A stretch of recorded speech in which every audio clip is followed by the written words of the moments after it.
Um bom dia para todos, mas repito que é para mim uma honra, um prazer estar com vocês e nós ficamos felizes de ver o auditóriozinho aqui cheio. É realmente muito alegre, é muito bom a gente ver o interesse de todos pela palavra de Deus. Eu estava... Vamos tentar. Então, a gente ouviu nessa manhã que o Adenilson não pôde vir na reunião por causa da sua enfermidade. Quando eu ouço essas expressões da ausência de alguém, eu lembro que nós temos um companheiro que nunca falta às nossas reuniões. E esse companheiro é o Senhor Jesus. Nós faltamos às reuniões, às vezes, por motivos que não tem nenhuma explicação. E, às vezes, faltamos às reuniões por causa de condições físicas, de saúde, especialmente, que são condições que fogem das nossas possibilidades. Mas sabemos que existem muitas pessoas que, por outros motivos pessoais, interesseiros, faltam às reuniões. E nós deveríamos lembrar que nós faltamos e o nosso Senhor não falta às reuniões. E o nosso ajuntamento aqui não é para conhecer uns aos outros, é lógico que isso faz parte, mas o grande imã que nos atrai aqui é o nosso Senhor. Nós vimos aqui por causa dele. E neste encontro com ele, nós encontramos os irmãos e nós nos alegramos. Então, isso é uma pequena recordação que eu queria fazer, não é uma crítica. Queria que recebesse com bastante amor e carinho essas palavras, porque essa é a grande realidade que nos serve. Ele prometeu, onde 2 ou 3 estiverem reunidos no meu nome, aí vou estar eu no meio deles. Hoje nós vamos fazer uma leitura inversa do que nós fizemos ontem. Só que não vamos ler os mesmos trechos. A primeira leitura que vamos fazer hoje é em Êxodo, capítulo 12. Para recordar, nós estamos aqui acompanhando o Cordeiro durante o tempo que ele esteve aqui no mundo. E penso que o nosso tempo não vai nos permitir, mas se permitisse, nós iríamos acompanhar ele também no céu.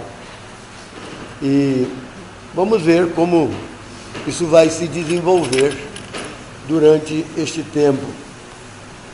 O Velho Testamento nos apresenta a sua vida no mundo em figura. O Novo Testamento nos apresenta isto em realidade, literalmente. Então, nós estamos no Velho Testamento acompanhando figuras. Se chegarmos ao Novo Testamento, nós vamos entrar nas coisas reais. Nós vamos entrar naquilo que realmente aconteceu, do qual as figuras do Velho Testamento nos apontavam. Então, Êxodo capítulo 12, começando no versículo 1, diz assim: E falou o Senhor a Moisés e a Arão na terra do Egito, dizendo: Este mês vos será o princípio dos meses, este vos será o primeiro mês do ano. Falai a toda a congregação de Israel, dizendo: Aos 10 deste mês, tome cada um para si um cordeiro, segundo as casas dos pais, um cordeiro para cada família. Mas se a família for pequena para um cordeiro, então tome um só com seu vizinho, perto de sua casa, conforme o número das almas, cada um conforme ao seu comer. Fareis a conta conforme ao cordeiro. O cordeiro ou cabrito será sem mácula, um macho de 1 ano, o qual tomareis das ovelhas ou das cabras, e o guardareis até o 14º dia deste mês, e todo o ajuntamento da congregação de Israel o sacrificará à tarde. E tomarão do sangue, e pô-lo-ão em ambas as ombreiras, e na verga da porta, nas casas em que o comerem. E naquela noite comerão a carne assada no fogo, com pães ázimos, com ervas amargosas, a comerão. Não comereis dele cru, nem cozido em água, senão assado no fogo, a sua cabeça com os seus pés e com a sua fressura. Agora nós vamos passar para o livro de Isaías, para o capítulo 53. Livro que escreveu Isaías, o capítulo 53. Um outro assunto, uma outra passagem muito bem conhecida daqueles que leem as Escrituras. Então, Isaías capítulo 53, versículo 1. Isaías pergunta assim: quem deu crédito à nossa pregação? E a quem se manifestou o braço do Senhor? Porque foi subindo como renovo perante ele, e como raiz de uma terra seca não tinha beleza nem formosura, e olhando nós para ele, não havia boa aparência nele, para que o desejássemos. Era desprezado e o mais rejeitado entre os homens, homem de dores e experimentado nos trabalhos, e como um de quem os homens escondiam o rosto, era desprezado e não fizemos dele caso algum. Verdadeiramente ele tomou sobre si as nossas enfermidades, e as nossas dores levou sobre si, e nós o reputávamos por aflito, e ferido de Deus e oprimido. Mas ele foi ferido por causa das nossas transgressões, e moído por causa das nossas iniquidades. O castigo que nos traz a paz estava sobre ele, e pelas suas pisaduras nós fomos sarados. Todos nós andávamos desgarrados como ovelhas, cada um se desviava pelo seu caminho, mas o Senhor fez cair sobre ele a iniquidade de nós todos. Ele foi oprimido e afligido, mas não abriu a sua boca. Como um cordeiro foi levado ao matadouro, e como a ovelha muda perante os seus tosqueadores, assim ele não abriu a sua boca. Da opressão e do juízo foi tirado, e quem contará o tempo da sua vida?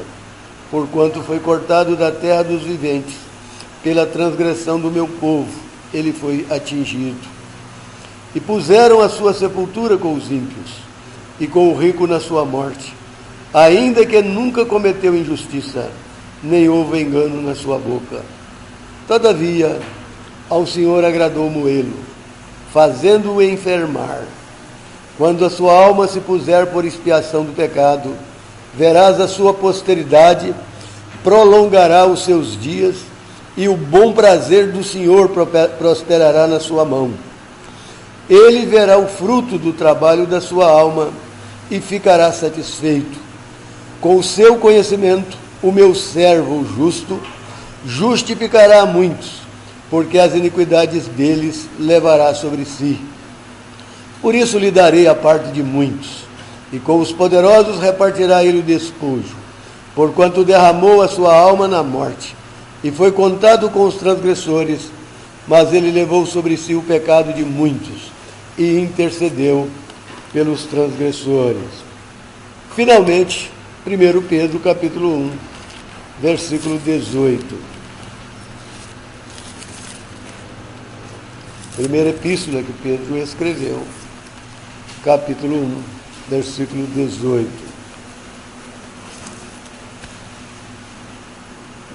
Diz assim: sabendo que não foi com coisas corruptíveis, como prata ou ouro, que fostes resgatados da vossa vã maneira de viver, que por tradição recebestes dos vossos pais, mas com o precioso sangue de Cristo, como de um cordeiro imaculado e incontaminado, o qual, na verdade, em outro tempo foi conhecido, ainda antes da fundação do mundo, mas manifestado nestes últimos dias por amor de vós. É isso que nós vamos ler, e mais uma vez nós dizemos que a bênção do Senhor repousa sobre a sua palavra. Eu queria recordar um pouquinho daquilo que nós pensamos ontem, para nós agregarmos aquilo que nós vamos pensar nesta manhã. Ontem nós estávamos pensando que Deus, lá na eternidade passada, antes que criasse o homem, ele já sabia tudo o que iria acontecer conosco. Ele sabia que o homem iria tropeçar e que o homem iria ser separado dele, que não haveria nenhuma possibilidade de aproximação entre Deus e o homem por causa do pecado, por causa do tropeço. Mas não foi para isso que Deus iria criar o homem. Não era para haver essa separação. Então Deus, para cumprir os seus propósitos, antes que criasse o homem, ele já planejou que ele iria preordenar, designar um redentor para a humanidade. Todos nós nascemos na condição de pessoas separadas, destituídas da glória de Deus, afastadas de Deus por causa do nosso pecado. Mas então, o Senhor Jesus Cristo veio aqui desfazer essa separação, esta inimizade, e estabelecer uma paz pela qual nós possamos nos aproximar de Deus. Depois nós pensamos que Abel, ele mostrou pelos seus atos e por aquilo que ele fez, a condição do homem. Ele, novamente, ele trouxe aquela história que lá na eternidade foi discutida a lume. E agora ele traz essa história baseado na sua própria situação diante de Deus, naquele instante em que ele viveu. E naquele instante ele nos mostra que a aproximação de Deus só era possível baseado nas exigências de Deus, naquilo que a justiça de Deus exigia. Então ele viu que ele não tinha nada de si mesmo para dar a Deus, mas ele viu que Deus criou aqueles animais, e ele foi lá nos seus animais, que são produtos de Deus, e escolheu o melhor, e ele ofereceu aquilo a Deus. E nós lemos que Deus aceitou aquilo que ele fez, porque no seu ato ele estava mostrando-nos que sem derramamento de sangue não existe perdão, não existe remissão de pecados. Depois nós vimos em Gênesis 22, que novamente, milhares de anos depois, mais de 1000 anos, quase 2000 anos depois, Abraão novamente volta àquela mesma história. Não voltou a essa história voluntariamente, voltou a essa história através da intervenção divina. Deus quis mostrar a Abraão que ele não esqueceu dos seus propósitos. Ele quis mostrar a Abraão e a todos nós. A história chega até nós porque Deus quer mostrar a nós que tudo aquilo que ele planejou na eternidade não ficou no esquecimento. Ele não iria desistir de nenhum dos seus propósitos. E a maneira como ele trouxe para mostrar tudo isso de uma maneira esplêndida, de uma maneira incompreensível, foi mandar Abraão matar o seu filho. É lógico que nós sabemos que Deus não permitiu e nem iria permitir que Abraão fizesse isso, mas ele queria saber o que estava no coração daquele homem. E se você lê Hebreus 11, por exemplo, você vê que Abraão, pela fé, ele recobrou o seu filho dos mortos. Ele viu na sua prova que Deus iria ressuscitá-lo. Mas Deus provou Abraão, e não só provou Abraão no caráter humano, mas ele mostrou também a realidade da sua experiência, que iria acontecer mais de 1000 anos depois, novamente no Calvário, quando ele dizia para Abraão que Isaque era seu filho, seu único filho, a quem ele ama. Ninguém jamais amou como o pai ama o filho. Hoje nós vamos continuar pensando mais uma vez um pouquinho nos desmembramentos que esta história ela nos fornece, quando nós continuamos a vasculhar essa história no Velho Testamento. O livro que mais fala do Cordeiro no Velho Testamento é o livro de Números, mas nós não vamos ler nada neste livro, e nem nos outros livros que falam do Cordeiro. No Velho Testamento, nesta ocasião, nós vamos ficar com a leitura desses 2 trechos que nós fizemos, de Êxodo e de Isaías, porque esses trechos estão mais conectados com a história que nós queremos apresentar para a consideração dos irmãos e para estimular-vos a estudar esta história nas Escrituras. Então, aqui em Êxodo, capítulo 12, nós temos, como os irmãos sabem muito bem, a história da tirada do povo de Israel do Egito. Isso foi um processo que envolveu várias pragas que Deus fez cair sobre o Egito. E a última dessas pragas, para consolidar o seu plano, era matar o primogênito no Egito. Então Deus determinou que cada primogênito na terra do Egito deveria morrer. E ele, como acontece conosco nesses dias, ele abriu um parêntese, e neste parêntese ele colocou um escape. E eu gostaria de mencionar que hoje vivemos nesta mesma situação. A Bíblia é enfática, ela nos diz que o mundo, este mundo que nós vivemos, ele está guardado como tesouro para o dia do juízo e da destruição dos homens ímpios. Então este mundo, ele está sob a sentença de Deus. Deus vai julgar este mundo, está em várias partes do Velho Testamento, inclusive no livro de Salmos, lemos várias vezes a expressão, ele julgará o mundo. Então, isso está explícito. Se você ler Atos, por exemplo, capítulo 17, o apóstolo diz que Deus, ele determinou um dia em que vai julgar o mundo com justiça. Então, o mundo está sob sentença de Deus e nós vivemos neste mundo que está condenado. Se você ler 2 Pedro capítulo 2, capítulo 3, você vai ver que os elementos deste mundo abrasados vão ser desfeitos. E Pedro diz que Deus vai criar um novo céu e uma nova terra, nos quais habitam a justiça. Então, tal como aconteceu no Egito, Deus diz, todo primogênito no Egito vai morrer. Mas Deus disse, aonde um cordeiro morrer, e o sangue do cordeiro for aplicado naquela porta, quando o anjo destruidor vier matando os primogênitos, e ele ver aquele sangue na porta, aquele primogênito não vai morrer, ele vai ser salvo. Mas aonde não houver aquele sangue na porta, o primogênito vai morrer. E a gente fica imaginando a situação daquele primogênito quando chegou aquele dia. Imagine a ansiedade daquele primogênito. Quem deveria fazer aquele serviço era o pai daquele primogênito. Ele deveria tomar o cordeiro, ele deveria matar o cordeiro e ele deveria ir lá na porta, na verga da porta e aplicar aquele sangue. E eu imagino que naquele dia, desde que o primogênito dos israelitas acordaram, eles não tiraram os olhos do seu pai. A vida deles dependia daquele ato do seu pai.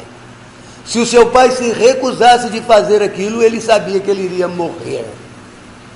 Então, naquele dia, ele acompanhou detalhadamente cada passo do seu pai. Mas quando ele viu aquele sangue aplicado lá na porta, imagina o alívio que inundou o seu coração. Imagine como agora ele pensa, agora estou livre da morte. Meu pai cumpriu as determinações de Deus e eu estou livre da morte. E assim é conosco hoje também. Se o sangue de Cristo não foi aspargido sobre a nossa vida, se nós não fomos lavados neste sangue, nós estamos debaixo da morte. A morte, ela vai nos alcançar e não há recurso, não há refúgio, não há forma de escapar dela. Só há um escape. É a bendita pessoa do Senhor Jesus. E é isso que nós temos aqui.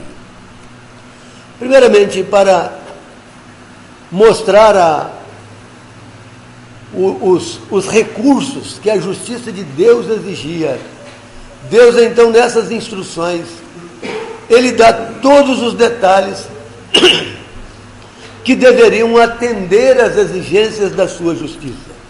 Então, nós temos lido aqui, neste capítulo 12, onde nós lemos aqui, essas instruções de Deus. E se você prestou bem atenção, no versículo 3, nós lemos de um dia. Deus predeterminou um dia, ele disse aqui, aos 10 deste mês. Primeiro ele disse que aquele mês seria o primeiro mês do ano. Ele estava fazendo uma mudança no calendário de Israel e mostrando que aquele mês era o mais importante. Isso não tem muita coisa a ver com a nossa história, mas isso nos ensina que o dia e o mês mais importante da nossa vida foi aquele que nós encontramos com o nosso Salvador. Não é aquele que nós celebramos como o nosso nascimento. Data de nascimento não tem valor nenhum para Deus. Você não encontra nenhuma data de nascimento nas Escrituras. Você só vê falar de 2 aniversários na Bíblia. E os 2 são tragédia. Faraó comemorou o seu aniversário e o pescoço do pedreiro foi embora. Ele matou o pedreiro. Herodes comemorou o seu aniversário e o pescoço de João Batista também foi embora. Então são só esses 2 aniversários que nós encontramos e você não sabe do aniversário de mais ninguém. Mas Deus faz conta do dia que você nasceu de novo. Isso Ele faz conta. E por isso Ele muda o calendário para nos mostrar que Ele tem muito interesse no dia em que verdadeiramente a nossa vida começa, que é o dia que nós nascemos de novo.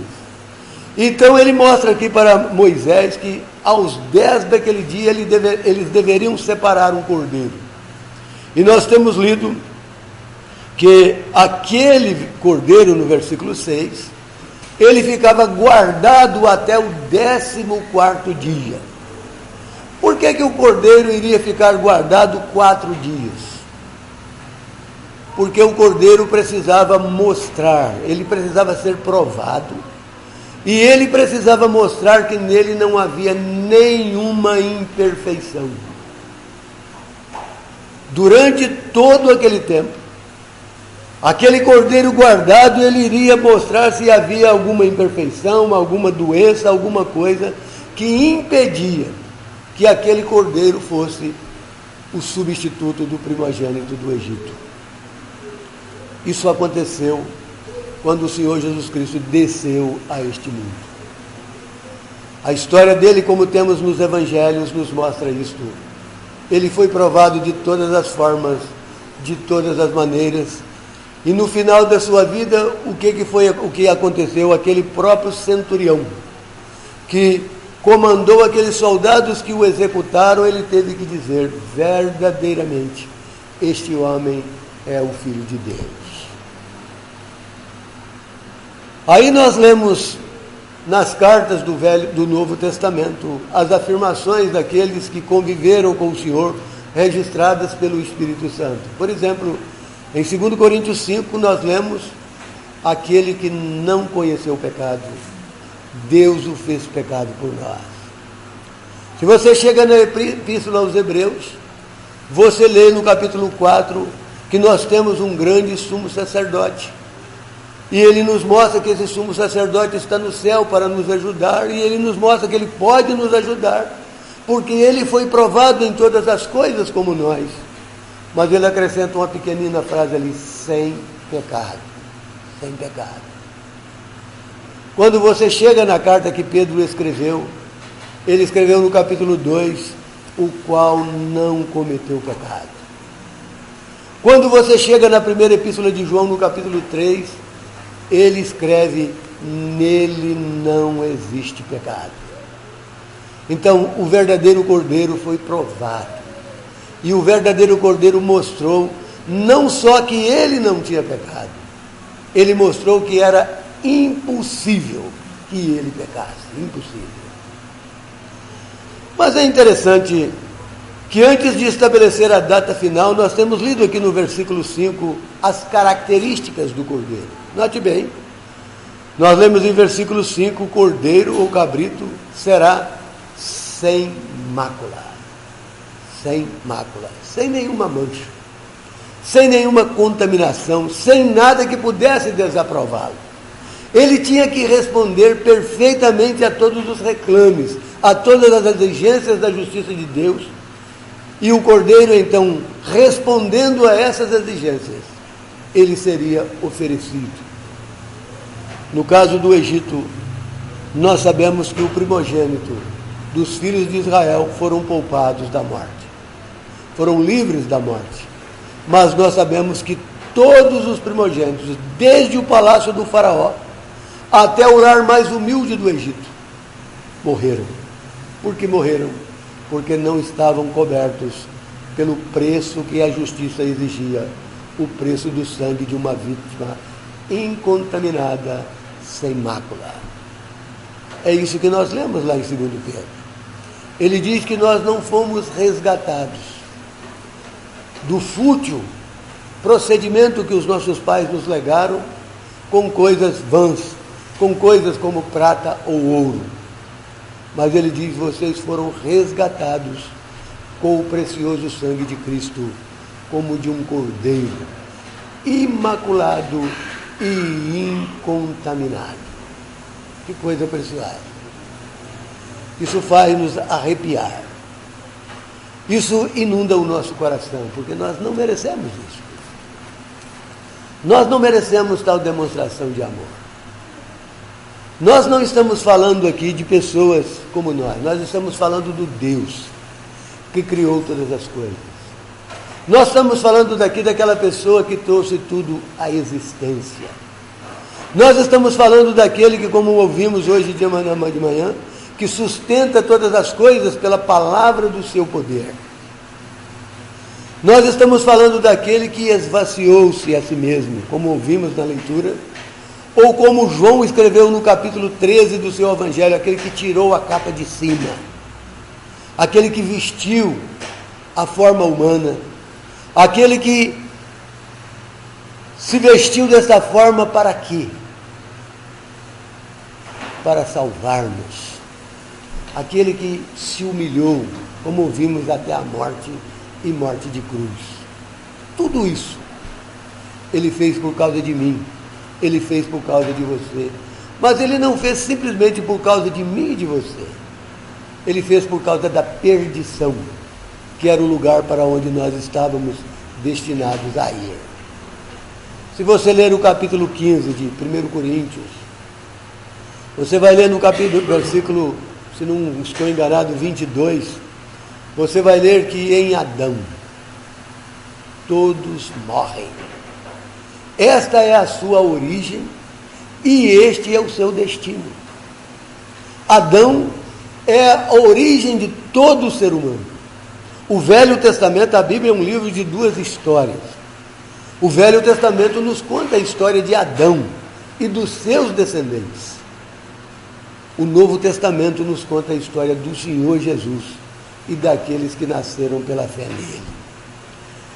E então ali naquele mesmo versículo, a última parte daquele versículo diz assim, em Cristo todos serão vivificados.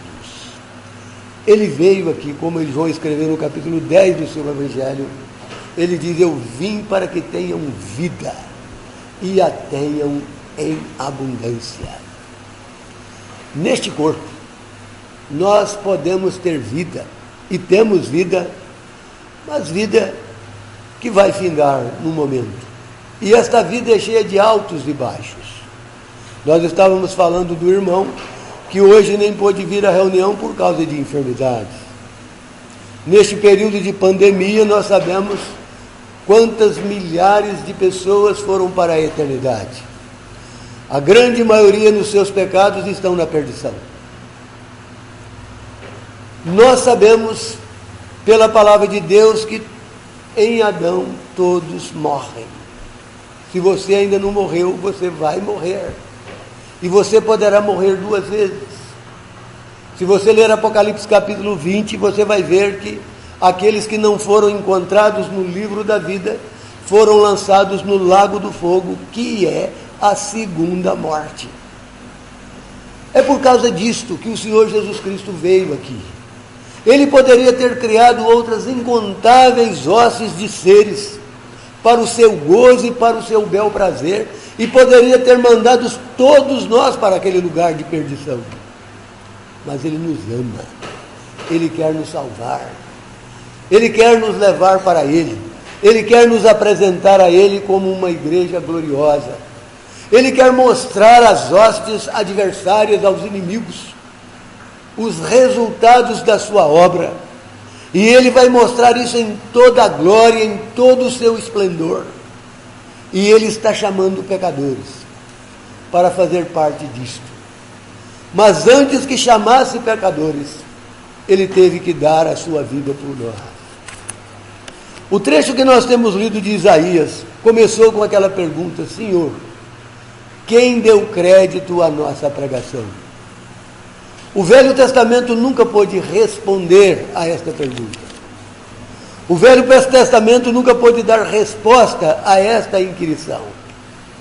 Mas assim que o Senhor Jesus Cristo ressurgiu de entre os mortos, se você ler o final do Evangelho de Marcos, o final do Evangelho de Mateus, o final do Evangelho de Lucas, você vai ver que ele está comissionando os seus, aqueles que creram nele, a ir por todo o mundo, pregar o Evangelho, e quem crer neste Evangelho, ele disse, vai ser salvo.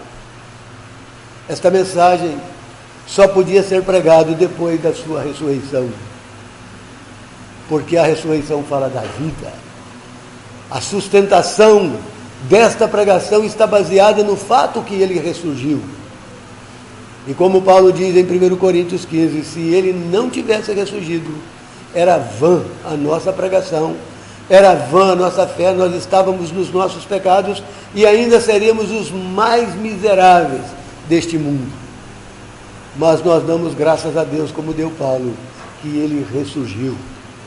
E ele não só ressurgiu, ele mandou pregar este Evangelho. E nós estamos aqui esta manhã pensando nele, pensando na sua história, porque a sua história tem a ver com a nossa história na eternidade futura.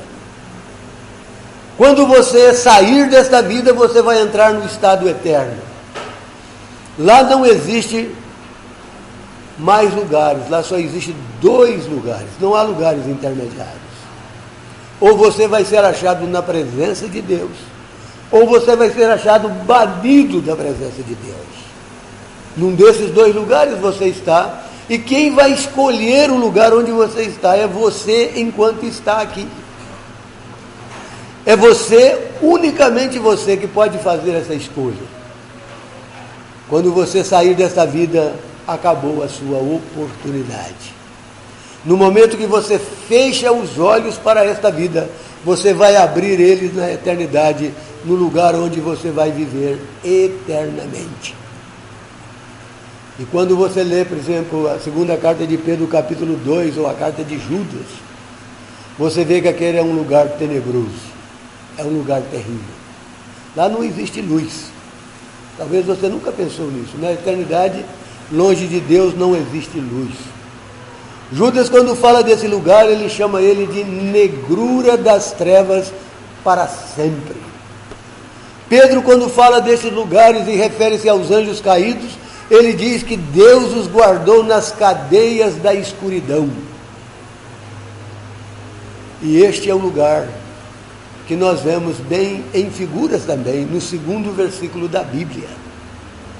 Nós lemos no 1º versículo da Bíblia que Deus criou no princípio o céu e a terra, mas nós lemos que a terra era vazia, nós lemos que ela era sem forma e havia trevas sob a face do abismo. Onde não existe a presença de Deus, não existe luz. E é isso que João nos ensina, tanto no capítulo 1 do seu Evangelho, como no capítulo 1 da sua primeira carta. Ele nos mostra que Deus é luz, não há nele trevas nenhuma, e luz só existe onde Deus está. Todos aqueles que estão na perdição estão nas trevas, jamais verão a luz, jamais. Mas Deus não quer que nós vamos para este lugar. Não havia nada que nós pudéssemos fazer para nos tirar dessa situação. Não havia nada que alguém pudesse fazer para nos tirar de lá. Tudo o que havia no mundo, tudo o que foi contemplado era inútil. Se você ler o Salmo 14, o Salmo 53, o que você vai ler naquele Salmo? Que todos se desviaram, a uma se fizeram inúteis, não há quem faça o bem, não há nenhum sequer, nenhum. Não havia possibilidade na criação de fazer a redenção da humanidade. E havia uma exigência, e a humanidade não podia cumprir essa exigência. Como nós temos visto aqui em Êxodo, a vítima tinha que ser sem mácula. Então Deus mesmo, na bendita pessoa do Senhor Jesus, veio a este mundo, assumiu a nossa forma para resolver para nós este problema. A história da cruz é uma história de dor, é uma história de humilhação, de zombaria, é uma história cruel. Quando nós lemos aqueles últimos capítulos dos 4 evangelhos, nós vemos que todas as classes ali estavam representadas. O governador, ele condenou o nosso Senhor, mandou bater nele. Os soldados, outra classe, o humilharam. Nós lemos que os principais sacerdotes e os escribas fizeram a mesma coisa. E nós lemos dos que passavam, as demais classes. Todos os demais classes compreendidas nessa expressão fizeram a mesma coisa. Todos disseram: se tu és o Cristo, desce da cruz para que nós creamos em ti. Se o Senhor tivesse descido da cruz, sabe o que teria acontecido? Nós não estávamos aqui hoje falando do Evangelho. Só havia uma possibilidade de pregar este Evangelho: ele permanecer na cruz. Quando ele chegou diante de Pilatos, Pilatos disse: eu tenho autoridade para te soltar e autoridade para te condenar. Para quem Pilatos disse isso? Para o Deus Todo-Poderoso, aquele de quem o salmista disse no Salmo 62, uma vez Deus falou, 2 vezes ouvi isso, que o poder pertence a Deus. Foi o Todo-Poderoso que ouviu isso de Pilatos. E ele disse para Pilatos: nenhum poder você teria sobre mim, se do céu não te fosse dado. Quem deu aquele poder? A mesma pessoa que estava ouvindo aquelas palavras. Mas ele renunciou o seu poder. Ele renunciou a capacidade de destruir tudo. Porque se ele tivesse destruído tudo, repito, não havia salvação a proclamar. E como nós aprendemos desde o seu nascimento, o seu próprio nome já disse que ele é o Salvador. Paulo escreveu para Timóteo que Cristo Jesus veio ao mundo salvar os pecadores. Foi por isso que ele escutou tudo aquilo. E foi por isso, como nós nos já referimos, ele tirou a capa de cima. Ele se esvaziou a si mesmo. A minha situação, a sua situação dependia dessa humilhação. Isaías descreve para nós aqui em detalhes esta humilhação. Note bem que ele mostra aqui todos os detalhes daquele momento nos quais o Senhor viveu quando foi dar a sua vida por nós. Em versículo 2, ele diz que ele não tinha beleza. Ninguém viu nada no Senhor que pudesse atraí-lo. E ele terminou este versículo 2 dizendo: não havia nele aparência que o fizéssemos, que o desejássemos. Por que não havia aparência? Porque ele se humilhou, ele tomou a forma de um servo. Depois Isaías vai descrevendo que ele foi desprezado. Isaías vai dizendo que ele tomou sobre si as nossas enfermidades. Isaías vai prosseguindo e dizendo que ele foi ferido por causa das nossas transgressões. Isaías nos diz que todos nós, indistintamente, andávamos desgarrados como ovelhas, mas o Senhor fez cair sobre ele tudo que era nosso, tudo que nós deveríamos pagar, toda a nossa culpa foi lançada sobre ele. E ele, como um cordeiro, foi levado ao matadouro. Ele causou admiração em Pilatos, em não responder os seus questionamentos. Ele causou admiração no mundo, em portar-se em silêncio. Ele não veio, ele não foi até ali, até a cruz, para expor quem ele era, para mostrar a sua glória. Ele foi à cruz para salvar pecadores. E para ser o Salvador, ele tinha que tomar o lugar e a posição dos pecadores. E nessa condição, ele deu a sua vida por nós. É precioso quando nós paramos para contemplar o nosso bendito Senhor ali. É precioso nós podermos pensar em tudo o que Ele poderia fazer, mas muito precioso pensar no que Ele não fez, e Ele não fez por causa de nós. A sua glória vai ser um tempo eterno, para que nós possamos apreciar a sua bendita pessoa. Que tempo, que ocasião que nos espera. Se você está aqui entre nós e você ainda está nos seus pecados, você está separado desta glória. Você está separado deste dia. Você está caminhando para um lugar de horror. Você está caminhando para uma eternidade indescritível de sofrimentos.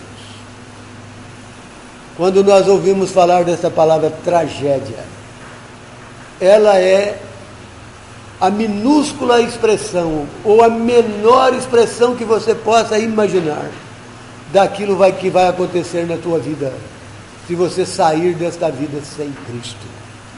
Preste bem atenção nisto. A maior tragédia neste mundo acontece na pessoa que entra na eternidade sem o Salvador. Nunca mais poderá voltar atrás, nunca mais poderá sair dali, e eternamente terá uma mente que vai o acusar de dia e de noite, eternamente. Eu estou aqui porque recusei o amor daquele que se fez homem e deu a sua vida por mim, eternamente. Essa será a mensagem que vai ser lembrada na mente de todo aquele que virou as costas para o amor de Deus. Portanto, faça uma reflexão na tua vida e veja o quanto o Senhor te amou, veja o quanto Ele fez, veja o lugar que Ele tomou, o que Ele renunciou para acudir você. Isso vai fazer bem à tua alma, vai fazer bem ao teu coração. Mas note bem que Isaías, nesse trecho que nós temos lido aqui, ele menciona esses detalhes todos que nós estamos tentando mostrar a vocês. Note bem que em versículo 10 ele diz: ao Senhor agradou moê-lo. Às vezes é difícil de nós compreendermos porque o Pai agradou moer o seu filho. Mas se você ler as Escrituras, você não vai ter dificuldade em compreender isto. Porque você vai ver que em ser moído, como diz Isaías aqui, o Senhor Jesus Cristo glorificou a Deus. Se você ler o capítulo 12, por exemplo, do Evangelho de João, você vai encontrar ele no jardim do Getsêmani agonizando, e ele diz: a minha alma está agonizada até a morte. Ele diz: mas que direi eu? Pai, livra-me desta hora. Ele diz: não. Ele diz: Pai, glorifica o teu nome. E nós vemos que no capítulo 12 daquele Evangelho, naquele capítulo 13, Deus mostra que ele foi glorificado no Senhor Jesus e ele iria glorificar o Senhor Jesus. Na oração que ele fez no capítulo 17, ele diz: eu te glorifiquei na terra, consumando a obra que tu me confiastes para fazer. Ele restituiu, como diz o Salmo 69, tudo aquilo que ele não furtou, tudo aquilo que nós perdemos, tudo aquilo que nós fora, ele restituiu para nós. E como um irmão escreveu no passado, ele escreveu que nós ganhamos infinitamente muito mais com a redenção que o Senhor Jesus Cristo fez do que nós perdemos com a queda de Adão. Então nós somos pessoas muito abençoadas, muito felizes por causa disso. A nossa esperança não está aqui. Paulo escreveu em Filipenses 3 que a nossa pátria está no céu. Ele diz: de lá nós esperamos o Salvador, o Senhor Jesus Cristo, que vai transformar o nosso corpo abatido para ser igual ao corpo da sua glória. Onde nós encontramos tudo isso?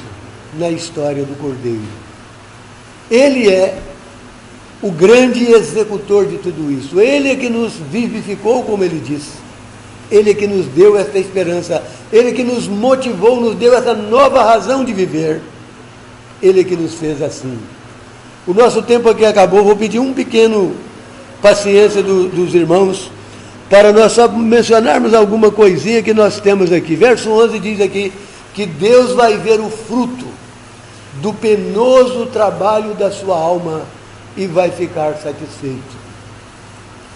Se você ler os capítulos 4 e 5 do Apocalipse, e mais outros capítulos que estão naquele meio entre o 6 e o capítulo 18, você vai ver falar de milhões e milhões de pessoas que foram redimidas, lavadas neste sangue. E você vai ver que essas pessoas estão diante do trono de Deus, e essas pessoas estão adorando a Deus. Este é o fruto deste penoso trabalho. Este é o resultado daquilo que o Senhor Jesus Cristo fez. Se lá na eternidade existem outras incontáveis milhares na perdição, existem estes na presença de Deus, que estão adorando a Deus como resultado desta obra. Por isso, Deus vai ver o fruto do penoso trabalho da sua alma. E é interessante que Isaías, ele distingue aqui este fruto. Se você, por exemplo, ler o versículo 11 total, você vai ver que no final ele diz que o meu servo vai justificar a muitos. Ele não disse que o meu servo vai justificar a todos. Por que ele não usa o pronome todos e usa muitos? Porque ele está falando daqueles que creram nele. Ele está sabendo, pela sua pergunta inicial, aqui ele está perguntando: Senhor, quem creu na nossa pregação? Ele está vendo que muitos desprezaram esta pregação. Ele está vendo que muitos iriam virar as costas para este evangelho. E ele então, em descrever a cena do sofrimento do Senhor, quando ele quer concluir, ele mostra que o resultado são aqueles muitos. Aqueles que foram justificados são aqueles muitos que creram nele. No versículo 12, a primeira parte diz que ele diz assim: darei a parte de muitos. Novamente. E ele diz no final do versículo 12, que o Senhor Jesus Cristo intercedeu pelos transgressores, intercedeu por todos. Aqui a palavra é todos. Mas ele justificou apenas os muitos que creram nele. Portanto, aquela expressão comumente que nós ouvimos muitas das vezes, quando uma pessoa ama, Deus vai lhe dar um bom lugar, não tem sustentação na palavra de Deus. A Bíblia é enfática. O Senhor Jesus Cristo disse: aquele que crê tem a vida eterna. Ele diz: a condenação é esta, que ele veio ao mundo. Mas ele diz: os homens amaram mais as trevas. Ele diz: a condenação é essa, a luz veio ao mundo. Quem é a luz? É ele. Ele diz: eu sou a luz do mundo. Mas ele diz: os homens amaram mais as trevas do que a luz, porque as obras das trevas são obras más. Então, infelizmente, o desejo dele é salvar todos. Paulo diz em 1 Timóteo capítulo 2, que Deus nosso Salvador quer que todos os homens se salvem. Mas a maioria da humanidade quer ir para a perdição e vão ter que arcar com a sua escolha. Ninguém vai estar na eternidade e dizer: eu estou aqui porque não fui amado. Ninguém vai poder dizer isso. Todos dirão em uníssono: eu estou aqui porque desprezei o amor de Deus. Então, meus queridos irmãos e ouvintes, nós tínhamos muitas outras coisas que poderíamos falar aqui, mas o nosso tempo acabou. E nós esperamos que o que Deus tem nos mostrado na sua palavra possa nos ajudar nesta caminhada, que nós possamos entender que a história do nosso Salvador era uma história necessária. Nós precisávamos que ele viesse, nós precisávamos que ele tomasse a forma humana, nós precisávamos que ele se humilhasse, que ele morresse naquela cruz. Nós só pregamos salvação porque ele morreu. Que Deus abençoe a sua palavra.